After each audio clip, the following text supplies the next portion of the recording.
رسول پاک صلی اللہ تعالی علیہ وسلم کے اصحاب میں، حضور اکرم صلی اللہ تعالی علیہ وسلم کی تبلیغ میں جو بہت زیادہ نمایاں کردار ادا کیے ہیں، ان میں حضرت عمر فاروق رضی اللہ تعالیٰ عنہ کا نام بھی سر فہرست آتا ہے۔ نبوت کا 7واں سال تھا جب حضرت عمر فاروق رضی اللہ تعالیٰ عنہ ایمان لائے تھے۔ شروع کے آپ کے حالات پردہ خفا میں ہیں، بچپن کے حالات کسی کتاب میں نقل نہیں ہو سکے، لیکن اتنا ضرور ہے کہ آپ قریش کے معزز خاندان سے تعلق رکھتے تھے۔ بنو عدی جو آپ کا قبیلہ تھا، یہ سفارت کے کاموں سے متعلق ان کو بہت ساری ذمہ داریاں دی گئی تھیں۔ جب کبھی عربوں میں آپس میں جنگ ہو جاتی یا آپس میں جھگڑے ہوتے تو فیصل کی حیثیت سے حضرت عمر فاروق کا خاندان وہاں پر ہوتا تھا۔ حضرت عمر فاروق رضی اللہ تعالیٰ عنہ بنو عدی میں سے تھے، جس کی وجہ سے سفارت کے کام آپ کو بھی ملے تھے، اور جس کی وجہ سے آپ دور دراز کے ملکوں کا سفر بھی کیے ہیں، شام، یمن اور اس کے علاوہ اور بھی کئی ممالک کا، کہ باہمی نزاع، باہمی جھگڑوں کو ختم کرنے کے لیے آپ ثالث کا کردار ادا فرماتے تھے۔ لیکن اسلام لانے سے قبل جو سب سے زیادہ مسلمانوں کو اذیتیں دینے والے لوگ تھے، کمزور مسلمانوں کو، جو غریب مسلمان تھے صحابہ میں، ان کو سب سے زیادہ اذیت دینے والوں میں بھی حضرت عمر کا نام آتا ہے، کہ جہاں کہیں کوئی اللہ کا نام لینے والا دکھ جاتا تو اسے مارا جاتا تھا۔ مکہ والے پکڑ کر کے اسے پیٹتے تھے۔ تو یہ مکہ میں تقریباً 13 سال تک یہی سلسلہ چلا ہے۔ موب لنچنگ تو اب ہو رہی ہے، اور اس کو نیا نام اگرچہ دیا گیا ہے، در حقیقت جو کیا جا رہا ہے یہ مکہ والوں کے، مشرکین کے انہی عادات کو دوبارہ اپنایا جا رہا ہے۔ بس فرق یہ ہے کہ کفار وہاں پر بھی تھے، مشرکین وہاں پر بھی تھے، آج بھی وہی ہیں، لیکن جن مسلمانوں کو اس وقت اذیت دی جا رہی تھی، ان مسلمانوں میں اور آج کے مسلمانوں میں بڑا فرق ہے، کہ وہ اذیت سہتے تھے لیکن اللہ اللہ ہی کہتے تھے، مصیبتوں کو گلے لگاتے تھے لیکن نبی کا دامن کبھی نہیں چھوڑتے تھے۔ عزیزان گرامی، مجھے آج اس بات پر کہنے میں کوئی دقت نہیں محسوس ہوتی۔ موب لنچنگ کرنے والے لوگ اس وقت 4-5 لوگ ملتے تھے اور ایک مسلمان کو پکڑ کر مارتے تھے، حرم کعبہ میں بھی، کسی مکہ کی گلی میں بھی۔ لیکن تاریخ اس بات کی شاہد ہے کہ جن لوگوں نے کثرت سے مسلمانوں کو مارا وہ خود ہی اسلام میں داخل ہوئے۔ ہمیں امید ہے کہ آج بھی اللہ انہیں ہدایت دے گا اور وہ اسلام کا پرچم پھر سے لہرائے گا۔ اسی لیے اقبال نے کہا تھا، حرم کو مل گئے پاسباں صنم خانے سے۔ اکثر ایسا ہوا ہے کہ جنہوں نے شدت عداوت سے اسلام اور مسلمانوں کے خلاف علم بغاوت اٹھایا، پھر دنیا نے دیکھا ہے کہ انہی کے ذریعے سے اللہ تعالیٰ نے اسلام اور مسلمانوں کی حفاظت بھی فرمائی، ان کے دلوں میں اللہ اسلام کی ہدایت بھی عطا کرتا ہے۔ تو حضرت عمر کا حال انہی لوگوں میں سے تھا جو ضعیف، غریب اور کمزور مسلمانوں کو مارتے تھے۔ آپ کی حمیت اور غیرت بچپن سے ایسی تھی کہ لوگ آپ کے رعب و دبدبے سے خوف کھایا کرتے تھے۔ مکہ میں بڑے پہلوانوں میں بھی آپ کا شمار تھا، لہیم شہیم تھے، اور دیگر بہت سارے معاملات میں آپ کو لوگ فیصل کی حیثیت سے بٹھاتے تھے۔ جوانی سے ہی آپ کا حال یہ تھا۔ تو جہاں مکہ والوں نے پروپیگنڈا پھیلایا تھا مسلمانوں کے خلاف، نئے دین کے متعلق الگ الگ باتیں، وہ حضرت عمر کو بھی وہی ساری باتیں پہنچی تھیں، لیکن دوسرے تمام کفار و مشرکین اس بات کی ہمت کبھی نہیں کر سکے کہ ان مسلمانوں کو مارنے کی بجائے سیدھے مسلمانوں کے جو امیر ہیں، رسول ہیں، ان کو مارا جائے، معاذ اللہ۔ انہیں ہمت نہیں ہو سکی لیکن ان لوگوں کو معلوم تھا کہ اگر یہ دلیری اور بہادری کوئی کرے گا تو وہ عمر کر سکتا ہے. تو عمر کو اس وقت اتنا ورغلایا گیا اور کہا گیا کہ دیکھیں اس صحابی کا حال کیا ہے. صحابی کہتے ہیں دین سے ہٹا ہوا. محمد صلی اللہ تعالی علیہ وسلم کو لوگ صحابی کہتے تھے. عمر کے کان اتنے بھرے گئے کہ انہوں نے تلوار نکالی اور کہا اب ان مسلمانوں کو مار کر کے کیا ہوگا؟ یہ روز بڑھتے ہی جا رہے ہیں. پہلے غریب مسلمان تھے، غریب لوگ ایمان لاتے تھے، اب تو شریف اور امیر لوگ بھی مکہ کے اسلام میں آنے لگ گئے. تب پھر عمر کو جب یہ لوگوں نے بہت زیادہ ورغلایا تو انہوں نے سوچا کہ اب ان کا ہی قتل کیوں نہ کر لیا جائے جن کے ذریعے سے یہ اسلام پھیل رہا ہے. اب ان کے اسلام لانے کا یہی واقعہ ہوا کہ وہ تلوار لے کر کے چلے تھے، لیکن راستے میں ایک صحابی نے دیکھ لیا، ان کا ارادہ بھانپ لیا اور انہیں پھیرنے کے لیے کہا عمر تم کہاں جا رہے ہو؟ کہا میں محمد کا آج قتل کرنے جا رہا ہوں. کہا ان کو بعد میں قتل کرنا، تو اپنے گھر کی خبر لے، تیری بہن اور بہنوی بھی تو اسی اسلام میں آئے ہیں، تو اپنے گھر والوں کی پہلے خبر لے. تو ان کو اور بھی جلال آیا کہ میرے گھر میں ہی یہ معاملہ ہو گیا، میں دوسروں کو مارتا تھا. اپنی بہن کے گھر آئے، فاطمہ بنت خطاب، وہ ایمان لائی تھی، اور ان کے شوہر حضرت سعید، یہ دونوں ایمان لائے تھے. جس وقت حضرت عمر ان کے گھر پہنچے دروازہ بند تھا، لیکن اندر سے قرآن کی تلاوت کی آواز آ رہی تھی. ایک صحابی حضرت خباب بن الارت، وہ لوگوں کو تعلیم قرآن دیا کرتے تھے، جو نئے اسلام میں آتے ان کو قرآن پڑھانے کے لیے جاتے تھے. تو وہ صحابی اندر گھر میں بیٹھے شوہر اور بیوی کو قرآن پڑھا رہے تھے. حضرت عمر باہر سے قرآن سن رہے تھے. تو اب یقین ہو گیا، راستے میں جنہوں نے کہا تھا کہ میرے گھر میں بھی یہ لوگ اسلام لا چکے ہیں، تو سن کر کے اب یقین ہو گیا. دروازہ زور زور سے پیٹنے لگے. تو بہن اور بہنوی نے سمجھ لیا کہ عمر آئے ہیں اور پھر اب خیر نہیں ہوگی. خباب بن الارت کو اندر چھپا دیا، دروازہ کھولا تو حضرت عمر جاتے ہی کچھ پوچھا نہیں، دونوں کو بے تحاشا مارنا شروع کر دیا. اپنے بہنوی کو بھی بہت مارا، اپنی بہن کو بھی مارا، اتنا کہ ان کی ناک پھٹ گئی، خون جاری ہو گیا. تھک گئے اور ان کے اندر اپنے رشتہ داروں کی صلہ رحمی بھی بہت زیادہ تھی. وہ بہت زیادہ اپنے گھر والوں کا خیال بھی کرتے تھے. اپنی بہن کا یہ حال دیکھ کر ان سے رہا نہ گیا. پھر خود کو رحم آ گیا، اٹھایا انہیں اور بٹھایا. تھکنے کے بعد پھر پوچھتے ہیں چلو مجھے اب یقین تو ہو گیا کہ تم اسلام لا چکے ہو، محمد کے دین میں آ چکے ہو. میرے آنے سے قبل جو تم لوگ پڑھ رہے تھے وہ کیا تھا؟ ان کی بہن کہتی ہے وہ اللہ کا کلام ہے، قرآن عظیم ہے، اس میں اللہ رب العزت نے غیب کی خبریں دی ہیں. حضرت عمر نے کہا مجھے بھی پڑھ کر کے سناؤ. وہ مجھے بھی پڑھ کر کے سناؤ اور مجھے وہ قرآن دو. ان کی بہن نے کہا کہ تم ایمان لائے ہوئے نہیں ہو اور تمہارے ہاتھ میں میں یہ کلام کا نسخہ نہیں دوں گی، البتہ پڑھ کر کے ضرور سناؤں گی. ان کو پڑھ کر کے سنایا گیا. سورہ طٰہٰ کی شروع کی آیتیں تھیں. بس اللہ رب العزت جب کسی کے دل کو بدلنا ہو تو قرآن کی ایک آیت سے بدل دیتا ہے. جب یہ آیتیں تلاوت ہونے لگیں حضرت خباب بن الارت اندر سے آ گئے.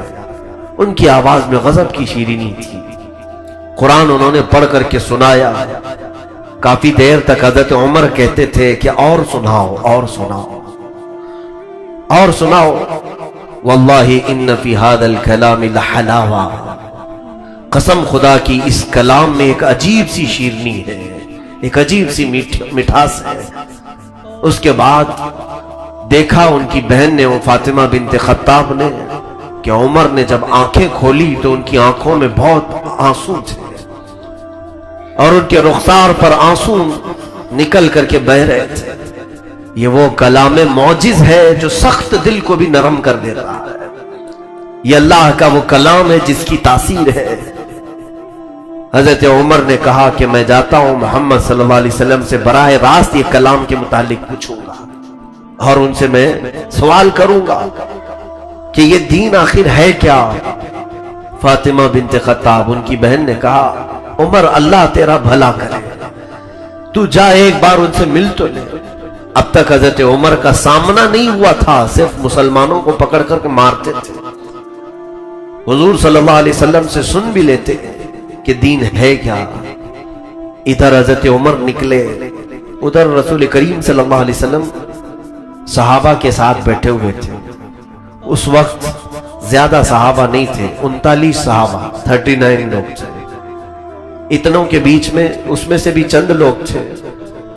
فرماتے ہیں رسول کریم صلی اللہ علیہ وسلم دعا کے لیے ہاتھ اٹھا رہے تھے، یوں فرما رہے تھے اللہم اعز الاسلام باحد العمرین، اے اللہ تو اسلام کو عزت دے دو عمر میں سے کسی ایک عمر کے ذریعے سے، ایک عمر بن ہشام اور ایک عمر بن خطاب۔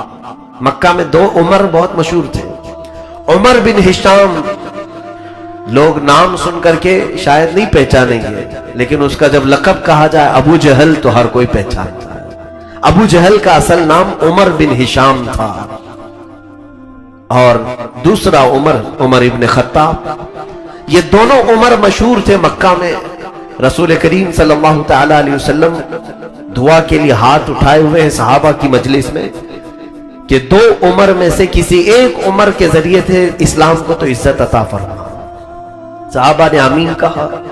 تھوڑی دیر نہ گزری تھی کہ دروازے پر حضرت امیر حمزہ پہرا دے رہے تھے کہ کوئی آ کر کے حضور کو تکلیف نہ پہنچائے۔ حضرت امیر حمزہ کا بھی رعب و دبدبا تھا۔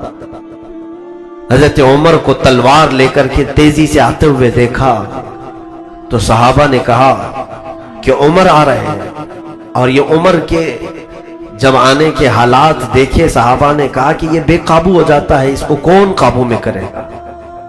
امیر حمزہ نے کہا نہ گھبراؤ میرے ساتھیو، عمر اگر اچھے ارادے سے آ رہا ہے تو ٹھیک ہے، نہیں تو میں بھی عمر سے کم نہیں، میں اس کا مقابلہ کروں گا۔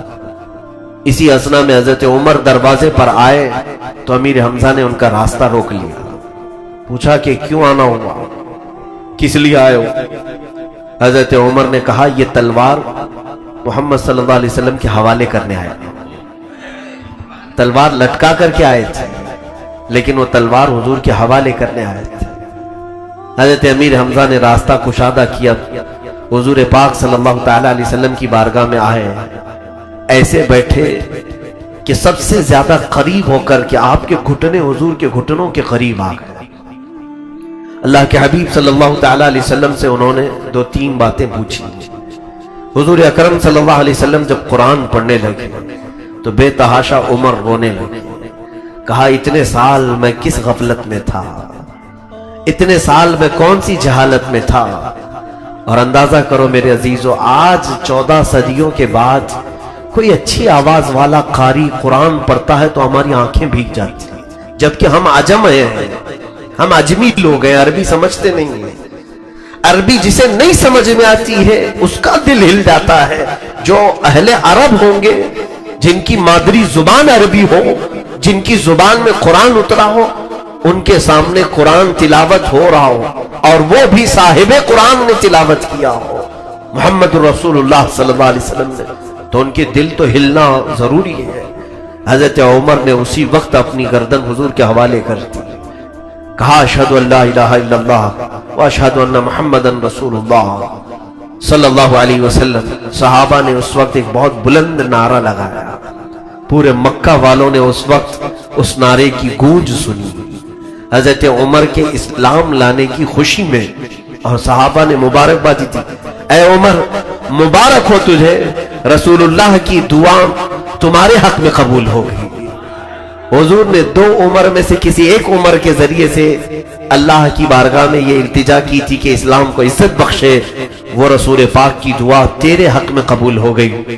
حضرت عمر فاروق رضی اللہ تعالیٰ عنہ ایمان لائے، جب زمانے جاہلیت میں تھے تب بھی ان کا رعب و دبدبا ویسی تھا، کسی سے خوف نہیں کھائے، کسی سے ڈرے نہیں، وہ علل اعلان مجلسوں میں شریک ہوتے تھے۔ ایمان لانے کے بعد بھی آپ کی وہی کیفیت تھی، وہی حالت تھی۔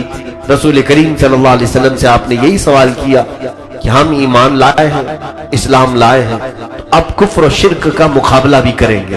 فرماتے ہیں حضرت عمر کہ میں نے زمانہ جاہلیت میں جتنے مسلمانوں کو تکلیفیں دی تھی، میں چاہتا تھا کہ اب ایمان لانے کے بعد کفر و شرک کے خلاف ویسی کھڑے ہو کر کفارہ ادا کروں، پہلے جو کچھ ہو چکا اس کا کفارہ ادا کروں۔ اب حضور سے انہوں نے اصرار کیا، ہم حق پر ہیں؟ رسول کریم صلی اللہ علیہ وسلم نے فرمایا کیوں نہیں عمر، ہم حق پر ہیں۔ حضرت عمر نے کہا ہم حق پر ہیں تو ہم حق حاصل کر کے رہیں گے، اس لیے کہ حق ہی کی یہ شان ہے کہ وہ خانہ کعبہ کے سامنے جا کر علل اعلان نماز پڑھے۔ حضور پاک صلی اللہ تعالی علیہ وسلم نے منع فرمایا، پھر تھوڑی دیر کے بعد آپ نے پھر وہی بات دہرائی۔ تیسری مرتبہ رسول کریم صلی اللہ علیہ وسلم نے اجازت دی سارے صحابہ کو کہ عمر یہ کہتے ہیں کہ آج ہم بیت اللہ میں جا کر کے نماز پڑھیں۔ اس وقت تک نماز گھروں میں ہوتی تھی، چھپ چھپ کر کے مسلمان پڑھتے تھے۔ حضرت عمر 40ویں نمبر پر ایمان لائے تھے، 40ویں نمبر پر، اور جب آپ کی اصرار پر رسول کریم صلی اللہ علیہ وسلم نے صحابہ کو حکم فرمایا کہ چلو، تو 2 صفیں لگیں، 2 صفوں میں ایک صف میں آگے امیر حمزہ چلتے تھے، دوسری صف میں حضرت عمر چلتے تھے، اور یہ دونوں صفوں میں مسلمان چل کر خانہ کعبہ کے پاس آئے۔ سب سے پہلے حرم کعبہ میں حضرت عمر داخل ہوئے، ان کے خاندان کا ایک شخص وہاں بیٹھا ہوا تھا، بنو عدی کا، اس کو بلایا اور کہا اے انسان سن لے، سب کو اعلان کر دے اور بتا دے خطاب کا بیٹا عمر اسلام لا چکا ہے، اسلام لا چکا ہے۔ تو وہ شخص گیا اور پورے سب جگہ اعلان کیا کہ آج غضب ہو گیا کہ عمر آج ایمان لایا ہے، ایمان اسلام قبول کر چکا ہے۔ تو مکہ والے بہت سارے جمع ہوئے، بہت سارے آئے، اور جب حضرت عمر فاروق رضی اللہ تعالیٰ حضور صلی اللہ تعالیٰ علیہ وسلم کے پیچھے سایہ بن کر کے ایسے کھڑے تھے کہ لوگوں کو دیکھا مسجد حرم میں جوق در جوق داخل ہو رہے ہیں، ان کو آج ایک بڑی خبر ملی تھی کہ عمر ایمان لائے، تو کچھ لڑنے بھیڑنے کے ارادے سے آئے تھے۔ تو حضرت عمر کہتے ہیں کہ اگر تم میں سے ہر خاندان کے 300 لوگ آئے، عمر ان کے لیے اکیلا کافی ہوگا۔ اور علل اعلان رسول کریم صلی اللہ علیہ وسلم کے ساتھ نماز ادا کیے، کسی کو بھی ہمت نہ ہو سکی کسی ایک مسلمان کو بھی ہاتھ لگا سکے۔ خدایا پھر سے ہمیں عمر کی آج ضرورت ہے۔ رسول کریم صلی اللہ تعالیٰ علیہ وسلم کے وہ عظیم جانثار صحابی جنہوں نے اسلام کی عزت میں اور اسلام کے وقار میں 4 چاند لگائے تھے، اسی دن رسول کریم صلی اللہ علیہ وسلم نے ان کو فاروق کا لقب عطا فرمایا۔ فاروق کہتے ہیں فرق پیدا کرنے والا۔ عمر کے اسلام لانے کے بعد کفر کیا ہے، اسلام کیا ہے، فرق پیدا ہو گیا۔ انہوں نے فاروق کا لقب حاصل کیا میرے آقا کی زبان پاک سے کہ یہ ان کی وجہ سے اسلام اور کفر میں فرق پیدا ہوا، کہ پھر لوگ اسلام کو اچھی طرح سے جاننے پہچاننے لگے۔ پھر زیادہ عرصہ نہیں، حضرت عمر فاروق رضی اللہ تعالیٰ عنہ اپنی طاقت کے مطابق ہر ممکن کوشش کرتے تھے کہ کوئی اذیت مسلمانوں کو دے نہ سکے۔ اتنے دن تقریباً حضرت عمر کے ایمان لانے کے بھی 5-6 سال تک مکہ مکرمہ میں حضور صلی اللہ تعالیٰ علیہ وسلم رہے، لیکن آپ کی موجودگی میں کفار کبھی حملہ نہیں کرتے تھے، آپ کی موجودگی میں مسلمانوں کو اذیت نہیں دیتے تھے۔ پھر اندازہ کیجئے سیدنا عمر فاروق رضی اللہ تعالیٰ عنہ کی ہجرت بھی اسی شان سے ہوئی ہے، اسی شان کی ہجرت تھی۔ اللہ کے حبیب صلی اللہ تعالیٰ علیہ وسلم کو جب ہجرت کا حکم ہوا، وہ رات کے وقت ہوا تھا، اور حضور پاک صلی اللہ علیہ وسلم اس رات کو ہجرت فرمائے جب کافر آپ کے گھر کا محاصرہ کر کے کھڑے تھے آپ کا قتل کرنے کے لیے۔ ہر خاندان کا ایک آدمی باہر کھڑا تھا۔ اللہ کے حبیب صلی اللہ تعالیٰ علیہ وسلم اپنے گھر سے نکلے اور یاسین پاک کی تلاوت کرتے ہوئے کچھ کنکریاں ان کے چہروں پر ماری، سب اندھے ہو گئے، کسی کو حضور نظر نہ آئے۔ یہ ہجرت تو رسول کریم صلی اللہ تعالیٰ علیہ وسلم کی تھی۔ اس طرح سے میرے آقا صلی اللہ علیہ وسلم ہجرت فرما کر مدینہ طیبہ کی طرف چل پڑے، وہ اللہ کی مصلحتوں میں سے ایک مصلحت تھی، اس طرح کی ہجرت۔ پھر بعض صحابہ وہ ہیں جو بڑی تکلیف سے ہجرت کی، عبداللہ ابن مسعود، ان کو حرم کعبہ میں بہت مارا گیا تھا، کھینچ کر کے لایا گیا تھا۔ حضرت مصعب بن عمیر، حضرت سہیب، ان لوگوں کو ان کے گھر والوں نے تک تکلیفیں دی تھی۔ یہاں تک کہ یہ لوگ راستے میں پہنچے تو گنڈوں کو بھیج کر کے ان کو مارا گیا تھا، ان کے جسم کو، ان کی ہڈیوں کو توڑا گیا تھا۔ لیکن حضرت عمر فاروق جس وقت مکہ سے نکل کر کے مدینے جانے والے تھے، حضور پاک صلی اللہ تعالی علیہ وسلم کے ہجرت کرنے سے چند دن پہلے ہی بعض روایت میں کہ حضور کی ہجرت کے دوسرے دن بعد ہی حضرت عمر آئے، 30 صحابہ کو بھی ساتھ میں لی جو غریب صحابہ تھے، اور سیدھے حرم کعبہ میں آئے، خانہ کعبہ کا طواف کیا، پھر سارے لوگوں کو اعلان کیا۔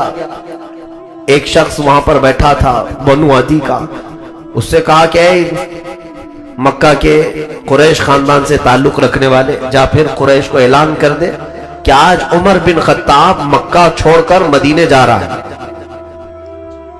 رسول پاک صلی اللہ تعالی علیہ وسلم کے شہر ہجرت کر رہا ہوں، جاؤ سب کو اعلان کر۔ پھر اعلان ہوا، لوگ دیکھتے رہے، آپ طواف کعبہ اسی شان سے کرتے رہے۔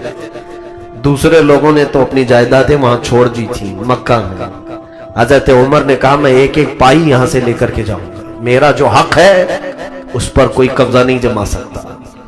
آپ کی شان تھی یہ، قرآن نے ان کو کہا ہے اشداء علی الکفار، قرآن میں ان کی صفت آئی ہے کہ یہ کافروں پر بہت ہی شدید ہے، بہت سخت ہے، اور کوئی آپ کو ٹچ بھی نہ کر سکا۔ اسی شان سے آپ ہجرت کرتے ہوئے مدینے آئے۔ اب روایات میں ہے رسول پاک صلی اللہ تعالی علیہ وسلم سے پہلے وہ مدینہ پہنچے۔ حضور پاک صلی اللہ علیہ وسلم کا جب استقبال کرنے کے لیے مدینے والے کھڑے تھے تو حضرت عمر بھی استقبال والوں میں شامل تھے۔ 30 لوگوں کے ساتھ ہجرت کر کے حضرت عمر آئے۔ یہ شان عمر ابن خطاب رضی اللہ تعالیٰ عنہ کی جو تھی وہ ایمان کے اعلیٰ مقام کی وجہ سے ہے۔ خود رسول کریم صلی اللہ تعالیٰ علیہ وسلم ایک حدیث میں ارشاد فرماتے ہیں، بخاری شریف کی حدیث ہے، اللہ کے حبیب صلی اللہ علیہ وسلم فرماتے ہیں مجھے خواب میں کچھ لوگ پیش کیے گئے، میں نے کچھ لوگوں کو دیکھا، سب کے جسموں پر جبے تھے، کسی کا جبہ کمر تک، کسی کا جبہ سینے تک لٹکا ہوا ہے، یعنی کسی کا چھوٹا ہے کسی کا آدھا ہے۔ اسی اسنا میں میرے سامنے عمر بن خطاب کو لایا گیا، ان کا جبہ زمین پر گھسٹ رہا تھا، یعنی اتنا لمبا تھا کہ جھول رہا تھا۔ تو صحابہ نے پوچھا یا رسول اللہ صلی اللہ علیہ وسلم اس خواب کی کیا تعبیر ہے؟ اللہ کے حبیب صلی اللہ علیہ وسلم نے فرمایا اس جبے سے مراد ایمان ہے، جس کے اندر جتنا ایمان تھا وہ مجھے دکھایا گیا، عمر کا ایمان اتنا زیادہ ہے۔ عمر فاروق رضی اللہ تعالیٰ عنہ کے اس عظیم ایمان کی بشارت تو خود رسول پاک نے عطا فرمائی۔ جب کسی کے دل میں ایمان زیادہ آ جائے تو خوف اتنا ہی نکل جاتا ہے۔ یہ جو خوف کا ماحول ہمارے دلوں میں آتا ہے، ایمان کا نقص ہے، ایمان کی کمی ہے جو خوف لاتی ہے۔ اسی لیے اللہ تعالیٰ نے قرآن میں جو فرمایا الا ان اولیاء اللہ لا خوف علیہم، بے شک اللہ کے ولیوں کو کوئی خوف نہیں ہوتا۔ خوف دنیا کا، طاقت کا، دنیا کے رعب و دبدبے کا، یہاں کی باقی چیزوں کا خوف نکل جاتا ہے۔ اس لیے کہ عبداللہ ابن مسعود رضی اللہ تعالیٰ عنہ سے مروی ہے، فرماتے ہیں دو خوف کسی کے دل میں جمع نہیں ہو سکتے، ایک دنیا کا خوف اور ایک اللہ کا خوف۔ اگر اللہ کا خوف بس گیا ہے تو دنیا کا خوف نکلے گا، اور اگر صرف دنیا کا خوف آیا ہے تو اللہ کا خوف اس سے نکل جائے گا۔ اللہ کے خوف سے وہ عاری ہے۔ اسی لیے دنیا میں مست رہنے والا کبھی اللہ سے ڈرتا نہیں اور ہر کام کر جاتا ہے، ہر برائی کر جاتا ہے، اور اللہ سے ڈرنے والا کبھی برائی نہیں کرتا، دنیا میں ہاتھ تک نہیں لگاتا۔ دو خوف ایک دل میں نہیں آتے۔ حضرت عمر فاروق رضی اللہ تعالیٰ عنہ کے دل میں خوف خدا بس گیا تھا، اور ایسا رچ بس گیا تھا کہ پھر ان کو کسی بھی رعب و دبدبے سے خوف نہیں آتا تھا۔ حضرت عمر فاروق رضی اللہ تعالیٰ عنہ کے بہت سارے اولیات ہیں، بہت ساری فضیلتیں ہیں۔ اللہ رب العزت نے ایمان لانے کے بعد جو ان کی قلب کو ہدایت عطا فرمائی، میرے عزیزو ایسا بہت کم ہوتا ہے کہ خالص اللہ اور اس کے رسول کے لیے لوگ دوستی کرتے ہوں اور اللہ اور اس کے رسول کے لیے لوگ دشمنی کرتے ہوں. یہ حضرت عمر کا خاصہ تھا. آپ نے جس سے بھی دوستی کی ایمان لانے کے بعد وہ صرف رسول اللہ کی نسبت سے دوستی کی، اور جس سے دشمنی کی وہ رسول سے دشمنی کی وجہ سے کی، اللہ کے دشمنوں سے دشمنی کی. یہاں الٹ گئی ہے بات. اب ان کی صفت میں کیا قرآن کہہ رہا ہے؟ اشداء علی الکفار رحماء بینہم. وہ کافروں پر بہت سخت تھے اور آپس میں نرم دل تھے، بہت رحم دل تھے. لیکن ہم نے بدل لیا ہے، آپس میں سخت ہو چکے ہیں اور کافروں کے لیے نرم دل ہو رہے ہیں. ان کی جی حضوری کے لیے کھڑے رہتے ہیں، ان کی خوش آمدی کے لیے ہم اپنے آپ کو بدلنے کو بھی تیار ہیں. کئی علاقوں میں اب یہ سننے کو مل رہا ہے کہ لوگ اپنا نام بدل کر کے انہیں راضی رکھنے کی کوشش کر رہے ہیں. تم پوری دنیا میں جی جان لگا دو ان کو راضی کرنے کے لیے، قرآن کہتا ہے تم ہرگز انہیں راضی نہیں کر سکو گے، وہ تم سے کبھی نہیں راضی ہوں گے. ایسے کئی لوگ اب راستے پر آ رہے ہیں جن کے چہروں پر داڑیاں ہیں، سروں پر بڑی بڑی ٹوپیاں. حد تو یہ ہے کہ کچھ خانقاہوں کے سجادے بھی باہر نکل آئے کفار و مشرکین کی حمایت کرنے کے لیے. ان کی حمایت میں ان کو ایسا لگتا ہے کہ ہم گفتگو کریں گے تو ہماری جان بچ جائے گی. میں نے جمعہ میں وہ کہا تھا سفید بیل اور لال بیل والا واقعہ کہ تم شیر سے دوستی کرنے کی کوشش کر رہے ہو. شیر کی عادت ہے پھاڑ کھانا. تم سانپ سے دوستی کرنے کی کوشش کر رہے ہو، سانپ کی فطرت ہے ڈنک مارنا، ڈسنا. یہاں کچھ لوگ آج ان حالات میں یہ سمجھ رہے ہیں کہ ہم ان کی جی حضوری کر لیں گے، ان کی ہاں میں ہاں ملا دیں گے، آج جو کچھ بھی چل رہا ہے اس کو حق کہہ دیں گے تو یہ ہمیں چھوڑ دیں گے. ایسا نہیں ہو سکتا میرے عزیزوں. یاد رکھنا ہمارے بعد پھر تمہارا بھی نمبر آئے گا. یہ تم کو صفحہ ہستی سے مٹا ڈالیں گے، پھر یہ نہیں دیکھیں گے کہ تم ان کی حمایت کرتے تھے کہ نہیں کرتے تھے. اس لیے کہ آزادی کے موقع پر بھی ایسے معاملات ہوئے ہیں.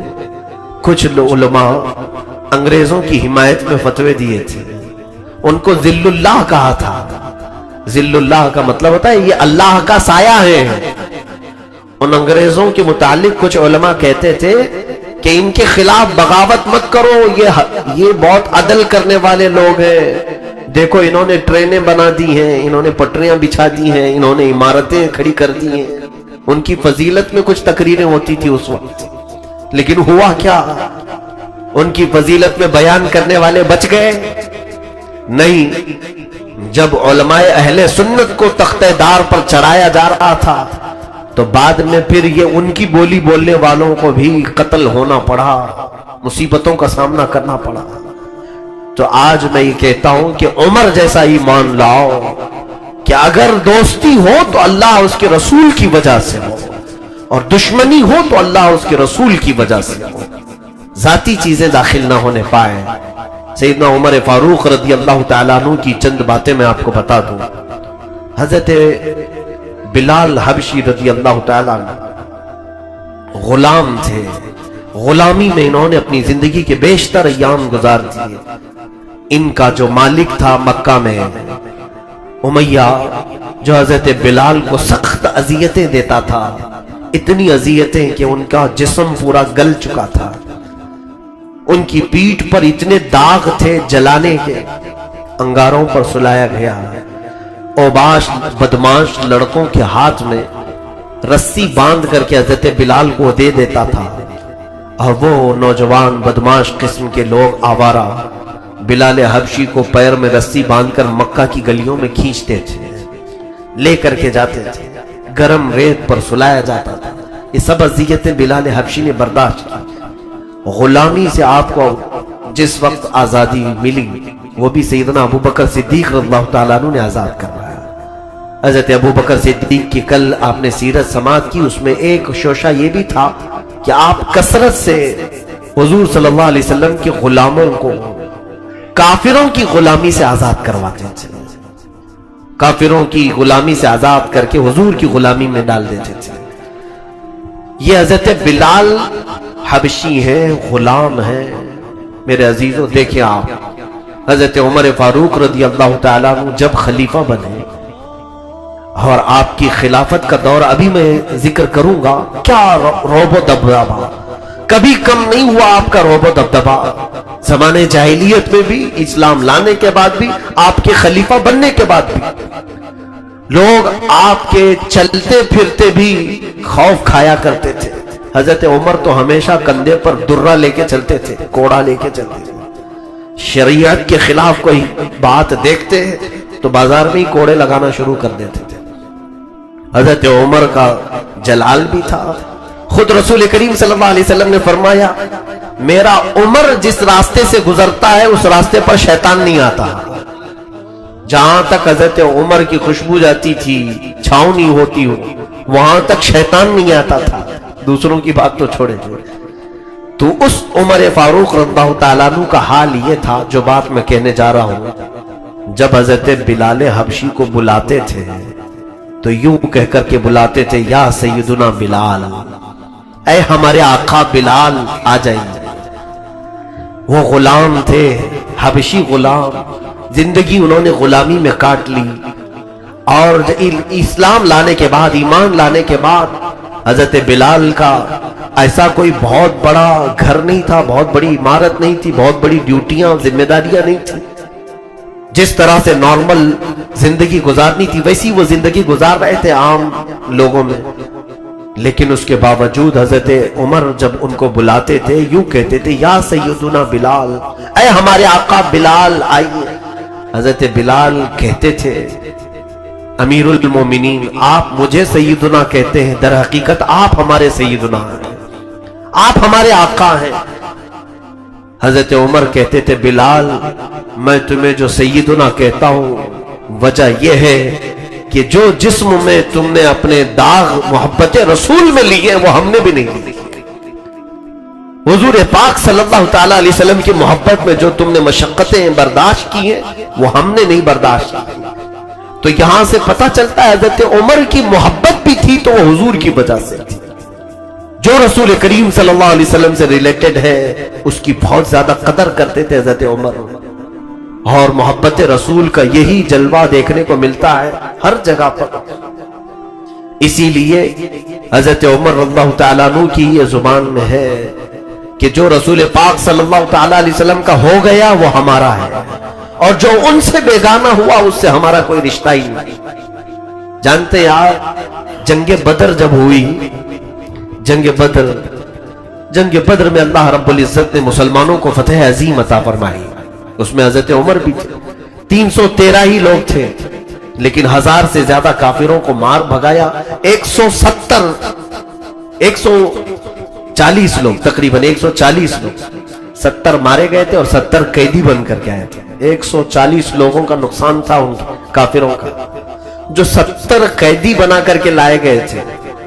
کہ کافروں کے متعلق حضور نے مشورہ لیا صحابہ سے کہ ان کے ساتھ کیا کیا جائے، ان کے ساتھ کیا سلوک کیا جائے، یہ قیدی بن کر کے آئے۔ حضرت عمر فاروق رضی اللہ تعالیٰ عنہ سے بھی حضور مشورہ لیتے، حضرت ابو بکر سے بھی۔ حضرت عمر نے کہا یا رسول اللہ صلی اللہ علیہ وسلم ان کو مارا جائے، ان کو ختم کر دیا جائے، ان کو جینے کا کوئی حق نہیں، کیونکہ یہ اللہ اور اس کے رسول کی دشمنی میں اتنے اڑے ہوئے تھے کہ مکہ میں انہوں نے ایک ننگا ناچ کیا ہے، اور پھر ہر مسلمان کو قتل کرنے کی ان کی نیت تھی۔ آج ہمارے ہاتھ میں آئے ان کو ختم کر دیا جائے، ان کو نہ چھوڑا جائے۔ یہ حضرت عمر کی رائے تھی۔ حضرت ابو بکر سے پوچھا تو انہوں نے کہا یا رسول اللہ صلی اللہ علیہ وسلم ہے تو یہ قرابت دار، رشتہ داروں میں سے ہی لوگ ہیں، مکہ والے ہیں، قبیلوں میں سے، خاندانوں میں سے، ایسا کر لیا جائے کہ ان سے فدیہ لے کر کے، کچھ مال لے کر کے چھوڑ دیا جائے، ان سے کچھ مال لے کر انہیں آزاد کر دیا جائے، ہو سکتا ہے بعد میں یہ ایمان لے آ جائے۔ یہ حضرت ابو بکر کی رائے تھی۔ حضور صلی اللہ تعالیٰ علیہ وسلم نے حضرت ابو بکر کی رائے کو پسند کیا، پھر ان سے فدیہ لیا گیا، مال لیا گیا، اور جنگ بدر کے قیدیوں کو چھوڑ دیا گیا۔ اب سنیے، جب واپس آئے تو قرآن کی آیت نازل ہوئی، ما کان لنبی ان یکون لہ اسرا